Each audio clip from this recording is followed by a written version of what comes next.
inside. Family members and friends gathered outside a Scarborough long-term care home today. The group demanding more staffing and support while also directing their anger at the provincial government. CTV's Mike Walker is live outside the Tendercare Living Center with more. Mike. Well, nearly 60 family members and advocates protested outside the facility here this afternoon. This is the second protest in just a matter of days, and with the death toll still rising due to COVID-19, they are calling on the Ford government to help with the staffing shortage here.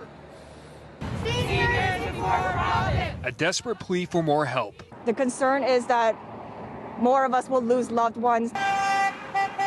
Families of residents at Tendercare Living Center and advocates calling on the Ford government to provide more staffing as the home continues to grapple with a COVID-19 outbreak.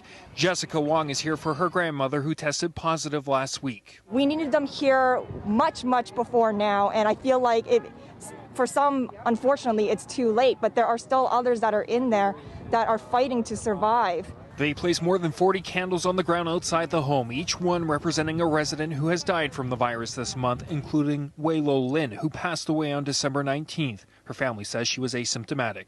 And I feel like my grandmother was one of those people that basically was overlooked, and that's how she passed. Because before COVID, she was healthy. Lo Lin's family believes her death and others could have been prevented. The way that the virus spread within the home, there's obviously some lack of training when it comes to like how to handle an outbreak.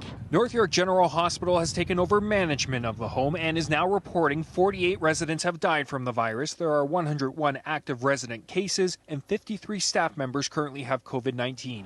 Today, calls to bring in the military or Red Cross are growing louder. They are so short-staffed that they're working doubles, and these health caregivers cannot sustain that. We need more oversight. We need more staff. We need a targeted hiring blitz. But the Minister of Long-Term Care says staffing at Tendercare is stable. It has sufficient numbers of personal support workers. Its physician supply is strong. We do have an outreach for nurses, and the North York General Hospital is doing that on an ongoing basis. Critics say deadly outbreaks like this one could have been prevented in the second wave. They are now calling on the Minister of Long-Term Care to resign.